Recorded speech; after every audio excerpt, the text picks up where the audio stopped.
In a series of short videos, we're going to learn about lists. Let's see if we can use 2 minutes per video and learn about Python lists. First of all, what is a Python list?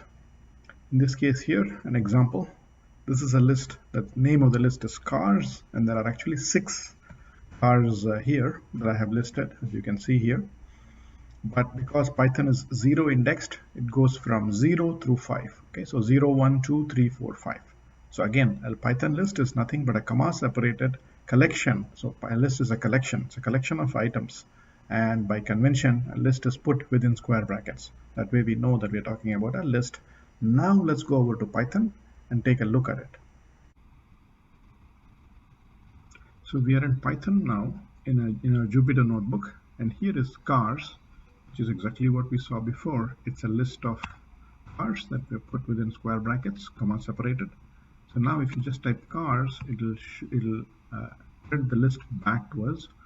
Cars of 0 would be the first element. That's what you have to remember. Python is 0 index. Cars of 1 is not the first element. It is the second element. Cars of 3 is actually the fourth element. And if you say length of a list, length of cars shows you the number of items in that list. In this case, there are 1, 2, 3, 4, 5, 6. There are a total of 6 elements in this list from 0 through 5. That's all we need to know in this first video.